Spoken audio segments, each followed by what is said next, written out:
Chartered account of इंडियाचे मुर्तुजा काचवाला यांची आज धुळ्यात भेट, पत्रकार परिषद संपन्न। याबाबत वृत्त असे की धुळे शहरातील गल्ली नंबर 2 येथील सीए कार्यालय या ठिकाणी विभागीय ऑफ चार्टर्ड अकाउंटंट्स विभागीय मान्यवर यांच्या उपस्थितीत कार्यशाळा घेण्यात आली। यावेळेस मार्गदर्शन देखील करण्यात आले। मुंबई स्थित सीए इन्स्टिट्यूटचे पश्चिम विभागीय अध्यक्ष सीए मुर्तुजा काचवाला यांनी दिनांक 14 डिसेंबर 2022 रोजी धुळ्यात भेट दिली। तर त्यांच्यासोबत पश्चिम विभागीय सचिव सीए श्वेता जैन, कोषाध्यक्ष सीए पीयूष, यावेळी धुळे जिल्ह्यासह मालेगाव, नंदुरबार, चाळीसगाव, अंमळनेर आदींनी या ठिकाणी सीए सदस्यांशी संवाद साधला। तसेच माजी अध्यक्षांसोबत देखील हितगुज करून चर्चा केली। या कार्यालयात सीए करणाऱ्या विद्यार्थ्यांसोबत चर्चासत्र घेण्यात आले। त्या पश्चात पत्रकार परिषदेचे आयोजन देखील करण्यात आले होते। या पत्रकार परिषदेत पश्चिम विभागीय मंडळी राज्यकर, जीएसटी विभाग व आयकर विभागाला भेट देणार असल्याचे देखील सांगण्यात आले। तर कार्यक्रमाप्रसंगी सीए सदस्य व विद्यार्थी मोठ्या संख्येने उपस्थित होते। तर या चर्चासत्र व पत्रकार परिषदेचे आयोजन धुळे सीए शाखेचे अध्यक्ष सीए निलेश किशोर अग्रवाल, उपाध्यक्ष सीए रचेंद्र लोकेंद्र सी मुंदळा, सचिव सीए सागर कैलासचंद्र गर्ग, कोषाध्यक्ष सीए विशाल शर्मा, विद्यार्थी शाखेचे अध्यक्ष सीए एस आंचलिया व सीए गोविंदा अग्रवाल यांनी या चर्चासत्राचे आयोजन केले। तर पत्रकार परिषदेत उपस्थित होते। इन्स्टिट्यूटची स्थापना 1951 या वर्षी झालेली आहे। इन्स्टिट्यूटच्या पूर्ण भारताभरात 166 शाखा आहे आणि महत्त्वाचं म्हणजे इन्स्टिट्यूटच्या 5 विभागीय स्तरावरती विभाजन झालेलं आहे पूर्ण भारतासाठी। तर त्याच्यापैकी एक पश्चिम विभागीय कार्यकारिणी मंडळ आहे। ते आज या धुळे शाखेला त्यांनी पाहणीसाठी व्हिजिट ठेवलेली आहे। तरी ही व्हिजिट दरवर्षी त्यांची आयोजित राहते। तर यावर्षी chairman Murtuza Kachwala, secretary Shweta Jain madam, treasurer Piyush Chandakji आणि branch nominee Pinki Kedia madam यांनी धुळे शाखेला भेट दिली आहे। या भेटी दरम्यान ते सर्व मागील जे चेअरमॅन झालेले आहेत त्यांच्याशी भेट घेतात। तसंच विद्यार्थी आणि त्यांच्यासोबत भेट घेऊन त्यांच्याशी काय त्यांना अडचणी येत आहेत त्यांना मार्गदर्शन करतात। तसंच गव्हर्नमेंट ऑफिसेस ज्यात income tax office, GST office यांना भेटून गव्हर्नमेंटला कसं त्यांना फायदा करून देता येईल, त्यांना सूचनेवरती कसं त्यांना जास्त काम करून देता येईल, या गोष्टीचं मार्गदर्शन आम्ही त्यांना करून घेतो। आता मी चेयरमैन सरांना रिक्वेस्ट करतो। नीलेश जी ने बताया, आईसीआई की एक सेंट्रल काउंसिल है जो दिल्ली में है और एडमिनिस्ट्रेटिव रीजन के लिए 5 रीजन में डिवाइड किया गया है। हम लोग वेस्ट में हैं और वेस्ट सबसे बड़ा रीजन है। आज तक जो 3,60,000 सीए है उसमें ऑलमोस्ट 1,20,000 22,000 वेस्ट में है। मतलब west is almost 35% of the countries chartered accountant. West में 35 ब्रांचेस है। हम लोग का इलेक्शन अभी हर 3 साल में होता है। 21 लोग जीत के आते हैं और 4 जन ऑफिस बेरर रहते हैं हर साल, chairman, vice chairman, secretary, treasurer. 1 साल की हमारी टर्म है और 1 साल में हम लोग ये 35 ब्रांच में एक बार विजिट करते हैं। आज धुले ब्रांच की विजिट है। ये साल हम लोग ब्रांच विजिट में 5 चेयरमैन को मिल रहे हैं, उनके क्या क्या इनपुट से ले रहे हैं, स्टूडेंट्स को मिल रहे हैं, उनके इनपुट्स ले रहे हैं, और अभी मेंबर्स की भी मीटिंग आफ्टरनून में उनके भी इनपुट्स लेंगे ताकि हम कंसोलिडेट करके ऊपर भेज सकें। इनपुट्स में अलग अलग चीज़ें हैं और उसके अलावा जैसे लाइक आज प्रेस से मिल रहे हैं या जीएसटी डिपार्टमेंट में जाएंगे, इनकम टैक्स डिपार्टमेंट में जाएंगे, कॉलेज यूनिवर्सिटी में जाएंगे, बैंक में जाएंगे। हम लोग वेस्टर्न रीजन में एक प्री बजट मेमोरेंडम भेजते हैं गवर्नमेंट को बजट के पहला, जो अभी हम लोग जनवरी 1 वीक में भेजेंगे। तो इनकम टैक्स या जीएसटी रिलेटेड कोई चीज है जो होनी चाहिए बजट में, तो वो हम लोग इनपुट लेके वो भी हम भेजेंगे। तो आपकी भी अगर कोई इनपुट है आप हमको दे सकते हैं। उसके अलावा जो स्टेट का कायदा होता है, कोऑपरेटिव है, तो हम लोग अभी अतुल साहब जो कोऑपरेटिव मिनिस्टर है उनको मिलके आए।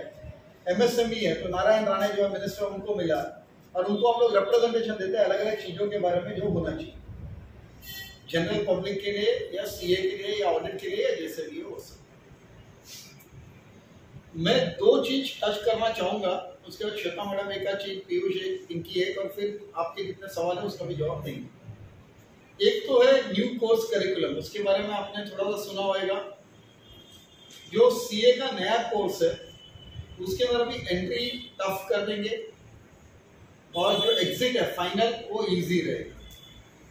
तो पहला जो स्टेज है फाउंडेशन, उसमें 4 पेपर रहेंगे।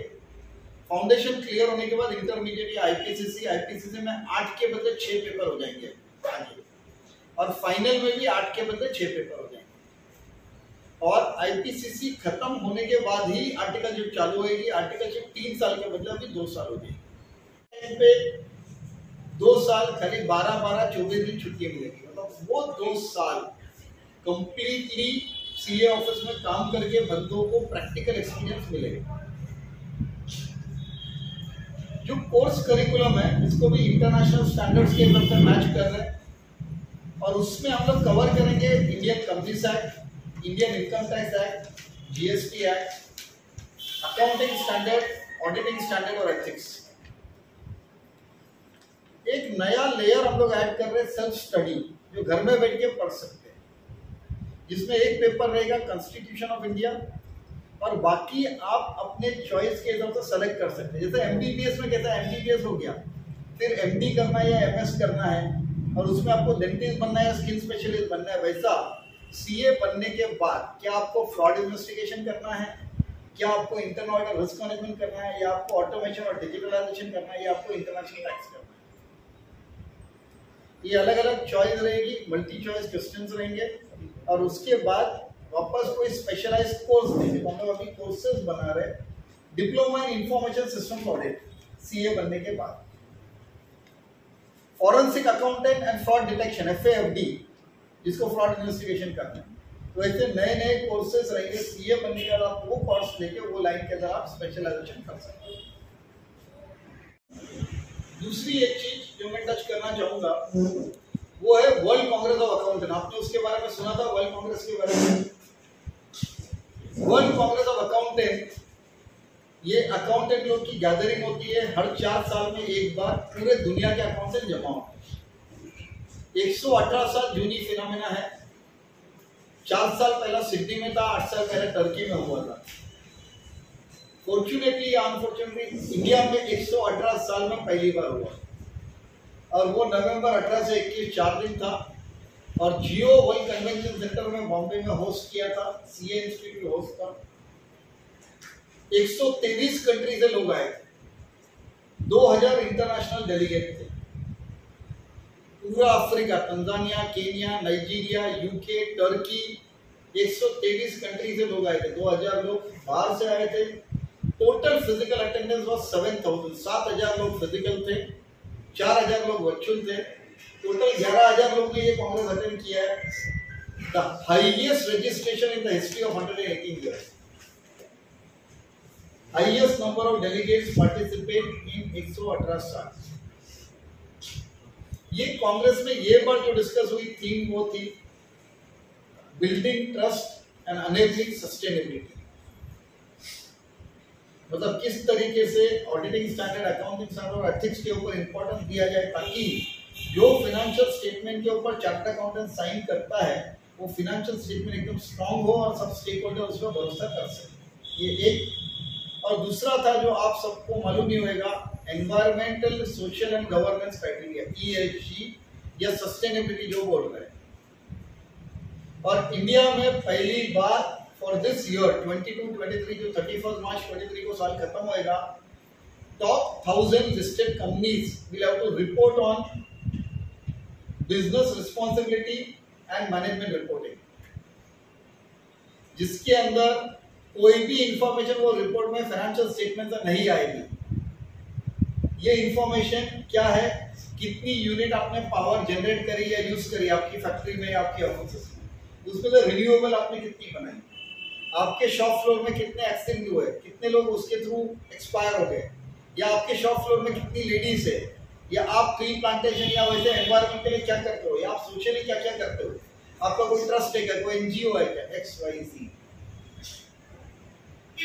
आगे सेबी एक रेटिंग पैनल भी बना रहा है जिधर ये कंपनीज की रेटिंग होगी on a scale of 1 to 5। और इंडिया में पहली बार CA institute has come up with 16 sustainability standards. अगर कोई एनजीओ इरेडिकेशन ऑफ पॉवर्टी में काम कर रहा है तो उसके लिए अलग स्टैंडर्ड है, कोई ट्री प्लांटेशन या एनवायरमेंट में काम कर रहा है तो अलग स्टैंडर्ड है। तो अलग अलग स्टैंडर्ड है जो 16 स्टैंडर्ड दुनिया में पहली बार ICI ने लाए हैं। और एक लास्ट चीज, इंडिया में दुनिया का सबसे पहला सस्टेनेबिलिटी स्टॉक एक्सचेंज भी बन रहा है। बॉम्बे स्टॉक एक्सचेंज की सब्सिडरी होगी और उसके ऊपर ऑर्गेनाइजेशन अपने आप को लिस्ट कर सकेगी। जो नॉर्मल स्टॉक एक्सचेंज है, Bombay stock exchange, national stock exchange, उसके अलावा एक सस्टेनेबिलिटी स्टॉक एक्सचेंज इंडिया में आ रहा है जो दुनिया में पहली बार हो रहा है। ये दो चीज मेरे को टच करनी थी, एक न्यू कोर्स करिकुलम और वर्ल्ड कांग्रेस। आई थिंक ये दो मैंने कर दिया है। अभी श्वेता मैडम आपके तरफ से जो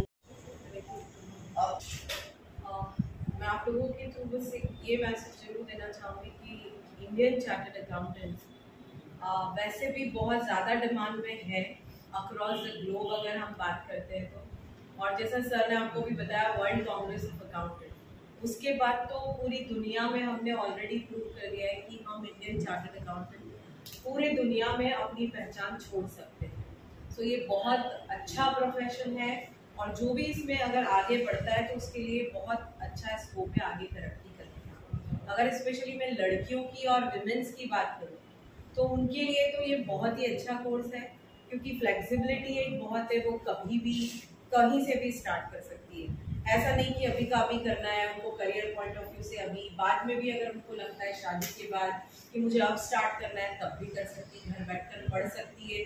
हमारे इंस्टीट्यूट के जो करिकुलम है, कोर्स है, वो सारे ऑनलाइन वीडियोस हैं, वो देखकर घर बैठकर भी पढ़ सकती है, एग्जाम दे सकती है, किसी भी एज में कभी भी कैसे भी स्टार्ट कर सकती है। और सबसे बड़ी बात है कि हमारा जो प्रोफेशन है इसमें 0 अनएम्प्लॉयमेंट, मतलब अगर आप एक बार चार्टर्ड अकाउंटेंट की डिग्री आपको मिल गई, आप CA बन गए, तो उसके बाद जॉब तो हमेशा ऑलवेज वो डोर्स ओपन है, बट आप खुद की प्रैक्टिस भी कर सकते हो, तो काम कभी भी कहीं से भी शुरुआत की जा सकती है। सो गर्ल्स और विमेंस के लिए और भी अच्छी चीज़ हो जाती है कि मुझे अगर कभी भी लाइफ में इंडिपेंडेंट होना है फाइनेंशियली, तो अगर मेरे पास डिग्री है तो मुझे किसी के भी सहारे की और जरूरत है। CA के बारे में, CA का कोर्स इंटरनेशनली कैसा है, नेशनली कैसा है, लेकिन एक चीज़ है कि अपन लोकल लेवल पे जब बात करते हैं तो थोड़ा कंफ्यूजन हमने देखा है, नोट किया है कई जगह पे, CA और नॉन CA। इसमें एक जनरल थोड़ा सा मैं आपको एक्सप्लेन करता हूँ कि CA जो प्रैक्टिस करता है, प्रैक्टिसिंग चार्टर्ड अकाउंटेंट जो होता है, वो दो तरह के काम करता है। एक होता है उसका अटेस्ट फंक्शन। अटेस्ट फंक्शन मतलब जो अथॉरिटी साइन करने की और स्टैंप लगाने की जो अथॉरिटी है, जो सिर्फ CA के पास है, वो हो गया उसका अटेस्ट फंक्शन। और दूसरा हो गया नॉन अटेस्ट फंक्शन, मतलब अदर देन अटेस्ट फंक्शन जो भी फंक्शन होते हैं, जैसे इनकम टैक्स रिटर्न फाइल करना, GST रिटर्न फाइल करना, और आपको कोई कंसल्टिंग चाहिए वो कंसल्टिंग करना, सॉर्ट ऑफ अकाउंटिंग करना, वो सारी चीजें भी CA कर सकता है। अब होता क्या है कि कई जगह पे जो अदर देन CA लोग भी नॉन अटेस्ट फंक्शन कर सकते हैं, जो करते हैं, और वहाँ पे कोई अगर कोई गलती करता है तो अपने पत्रकार बंधु को मालूम नहीं होता कि वो CA है कि टैक्स कंसल्टेंट है, और वो छाप देते हैं कि CA ने ये किया। तो वहाँ पे थोड़ा अपना एक दूसरे का इंटरेक्शन होके आपको एक क्लैरिटी आना बहुत जरूरी है कि वो CA है कि नॉन CA है, पहले ये चेक करो। अगर कोई आपको कहीं मिलता है, करने वाला कोई भी हो सकता है, ह्यूमन बीइंग है, कोई भी गलतियां कर सकता है, लेकिन पहले आप वो चेक करो कि वो weather he is a chartered accountant या नॉन चार्टर्ड अकाउंटेंट।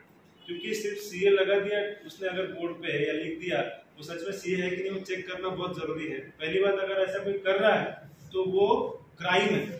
अगर कोई नॉन चार्टर्ड अकाउंटेंट बता रहा है कि मैं CA हूँ तो वो क्राइम है, उसके ऊपर एक्शन हो सकता है, हमारा इंस्टीट्यूट भी एक्शन लेगा। दूसरी बात मैंने बताया कि अटेस्ट फंक्शन जो होता है CA का, मतलब जहाँ पे सिर्फ CA को अथॉरिटी है बाय द लॉ, मतलब जैसे इनकम टैक्स एक्ट है तो उसका ऑडिट करने की अथॉरिटी सिर्फ सीए को दी गई है, इनकम टैक्स ऑडिट की। वैसे अलग अलग ऑडिट, कंपनी ऑडिट वगैरह सीए को अथॉरिटी है। तो जहाँ पे भी अटेस्ट फंक्शन या फिर कोई सर्टिफिकेट देता है सीए अपने लेटर हेड पे, स्टैंप लगाता है, साइन करता है, तो ये ऐसे जो भी अटेस्ट फंक्शन सीए करता है वो साइन करते हुए उसको हमारे इंस्टीट्यूट का एक वेबसाइट है जिसका नाम है UDIN, UDIN, unique document identification number. वो यूडिन वेबसाइट पे जाके उस सर्टिफिकेट में से कुछ 4 इंपॉर्टेंट पैरामीटर्स, नंबर्स, जैसे टर्नओवर है या प्रॉफिट है या ऐसे जो भी सर्टिफिकेट कर रहा है उसके हिसाब से 4 नंबर उसको चूज करने हैं, वो वहां पे अपलोड करने हैं वेबसाइट पे।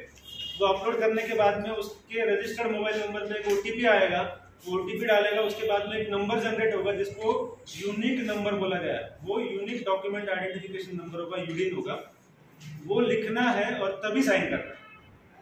तो विदाउट यूडिन अगर कोई चार्टर्ड अकाउंटेंट का सर्टिफिकेट आपको दिखता है तो शायद वो ऐसा भी हो सकता है कि किसी नॉन सीए ने सिर्फ टप्पा लगा के दे दिया, वो सीए का सर्टिफिकेट नहीं होगा, क्योंकि हर सीए को मालूम है उसको यूडिन लगा के ही साइन करना है, फर्स्ट थिंग।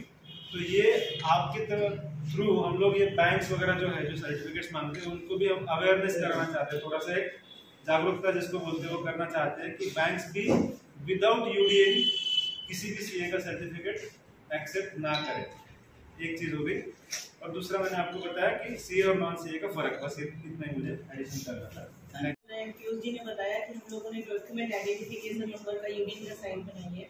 वैसे ही बहुत सारी चीज़ों में सीए इंस्टीट्यूट ऑटोमेशन की तरफ जा रहा है, पेपरलेस इन्वायरमेंट क्रिएट करने की कोशिश कर रहे हैं हम। तो उसके लिए जैसे सबसे पहले हमने क्या होता था कि कभी जब सीए में एडमिशन लेने के टाइम ही कितने सारे एप्लीकेशन जमा करने, पेपर वगैरह सब हमें फिजिकली जमा करने होते थे। उसके लिए भी अभी एक SSP पोर्टल बना लिया है, सेल्फ सर्विस पोर्टल। उसमें कोई भी बच्चा रजिस्टर कर, मतलब अपने आप को रजिस्टर करता है, लॉगिन करता है, उसमें जो जो डॉक्यूमेंट है सारे ऑनलाइन डालने हैं और वो इंस्टीट्यूट सीए में रजिस्ट्रेशन हो जाता है उसका। उसको जाना नहीं पड़ता, इतने सारे फिजिकली पेपर सबमिट नहीं करने पड़ते, वो उतना टाइम भी बचता है और पेपरलेस हो जाता है। वैसे ही बाकी के फिर वो जब उसमें रजिस्ट्रेशन कर लेता है उसके बाद एग्जामिनेशन फॉर्म भी उसी से होता है, आर्टिकलशिप का भी फॉर्म उसी से होता है, उसको कोई भी पेपर फिजिकली कहीं भी सबमिट नहीं करना। ऐसे ही SSP पोर्टल मेंबर्स के लिए भी है। हम जब सीए क्लियर कर लेते थे तो हमें सीए की मेंबरशिप लेने के लिए भी फॉर्म फिजिकली जितने भी सबमिट करने पड़ते थे, या हम अपनी फॉर्म बना रहे हैं तो जो पार्टनरशिप डी है ये वो सब सारी भी हमें, हमारे लिए भी मेंबर्स के लिए भी वो सेल्फ सर्विस पोर्टल आ गया है, तो हमें कोई भी पेपर फिजिकली सबमिट नहीं करने। दूसरा, हम जब ये स्टूडेंट जब रजिस्ट्रेशन लेते थे तो बुक्स हम लोग एक दूसरे को जब बुक के लिए जाते थे तो हम बोलते थे भैया बड़े बड़े 2 थैले लेके जाना, 2 आदमी लेके जाना, अकेले तो नहीं लेके आ पाएगा। आप लोगों ने भी देखा होगा सीए की इतनी मोटी मोटी कितनी सारी बुक्स होती है। तो अभी वो भी प्रॉब्लम सॉल्व कर दी है। अभी हम लोगों को सब बच्चों को घर बैठे कुरियर से बुक्स आ जाती है। उन लोगों को खाली वो जब रजिस्ट्रेशन लेते हैं उनके उसमें एड्रेस डालते हैं, उनको घर बैठे बुक आ जाती है। ठीक है, तो एक ये भी ऑटोमेशन किया। तीसरा, हम लोगों ने अभी एक सहायता ऐप बनाया है 9997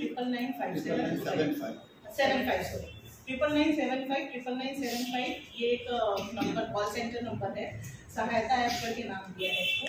तो किसी को भी कोई भी क्वेरी है, चाहे वो मेंबर है, चाहे वो स्टूडेंट है, चाहे वो नॉन मेंबर है, उस नंबर पे कॉल करके आपको सारे आंसर मिल जाते हैं। बट वो संडे को नहीं रहती है, वीकडे में भी है, 9 to 6 है। तो कोई भी तरह की क्वेरी है आपको उसमें से आपको उसका जवाब मिल जाता है। हाँ, कई थोड़ी बहुत क्वेरी ऐसी होगी जो वो लोग नहीं जवाब दे पाएंगे, तो वो आपको कंसर्न पर्सन का नंबर दे देते हैं, या आपकी जो प्रॉब्लम है वो कंसर्न पर्सन तक डाइवर्ट कर देते हैं, तो आपको वो उसका आंसर मिल जाता है। तो धीरे धीरे पूरा हमारा जो भी सिस्टम है सीए का, एग्जामिनेशन फॉर्म का भी हमारा ऐसे ही हुआ है। एग्जामिनेशन चेकिंग जो होती है, चेकिंग ऑफ पेपर भी पूरा ऑटोमेशन हो गया। पहले पेपर आंसर बुक जाती थी, एग्जामिनर्स के घर पे जाती थी, वे लोग कॉपी चेक करते थे, फिर वापस भेजते थे। अभी वो सब भी पूरा ऑनलाइन सिस्टम से होता है। उनके स्क्रीन पे वो पेपर आंसर बुक आ जाती है, उनके रेटिना से वो उनको आइडेंटिफाई करता है। यदि सपोज मैं बुक चेक कर रही, मेरे पीछे या मेरे पास में भी आके खड़े हो गए तो वो बंद हो जाएगा। इतना वो उसमें सिस्टम किया हुआ है कि स्क्रीन पे सिर्फ मैं रहनी चाहिए, यदि मैं कॉपी चेक कर रही हूँ, मेरा रेटिना का वो आइडेंटिफिकेशन है। तो इतना हम लोगों का रोबस्ट सिस्टम है। इवन मिनिस्टर लोग भी कहते हैं कि इंस्टीट्यूट का, सीए इंस्टीट्यूट का एग्जामिनेशन सिस्टम सबसे टफ है और सबसे मतलब सुरक्षित है कि उसको कोई क्रैक नहीं कर सकता। तो ये हम लोगों का अभी और हम लोगों को जितना ऑटोमेशन करना है और कोशिश करें ज़्यादा से ज़्यादा जितना ऑटोमेशन कर सके पैन इंडिया बेसिस पे हमारे मेंबर्स और स्टूडेंट्स के लिए। तो थैंक यू सर।